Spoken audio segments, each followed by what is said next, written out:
जम्मू कश्मीर के शोपियां में सिक्योरिटी एहलकारों ने 6 मिलिटेंटों को ढेर कर दिया है। वहीं इस मुठभेड़ में एक सिक्योरिटी का जवान भी जख्मी है। अभी तक 5 मिलिटेंटों की लाश बरामद कर ली गई है। महलूक मिलिटेंटों की शिनाख्त अभी नहीं हो पाई है। मिलिटेंटों के पास से असलहे भी जब्त किए गए हैं। इस बीच फोर्सेस और बरहम एहतजाजियों के बीच झड़पें भी हो रही हैं। शोपियां में इंटरनेट खिदमात मुअत्तल कर दी गई है। तलाशी कार्रवाई जारी है। शोपियां से हमारे नुमाइंदे बिलाल खान इस वक्त हमारे साथ मौजूद है। बिलाल, आपसे जानना चाहेंगे इस वक्त शोपियां में कैसे हालात बने हुए हैं?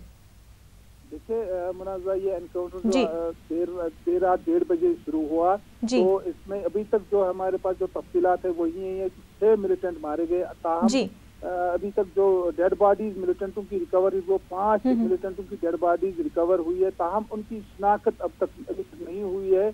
कहा जाता है कि मजीद मिलिटेंट होने की तवक्का है इस इलाके में, इसलिए जो ऑपरेशन है वो जारी है। अभी तक रुक रुक के गोलीबारी हो रही है। तो अभी हमारे पास जो तफसीलात और पहुंची है उसमें उसके मुताबिक यही है कि फौज का एक और जवान इस झड़प में जख्मी हुआ है। ताहम जो अभी तक जो पहले जो जवान जख्मी हुआ उसकी हालत मुस्तकम बताई जा रही है। जो इस वक्त जो फौजी जवान जख्मी हुआ है उसकी हालत उसको अस्पताल लिया गया है।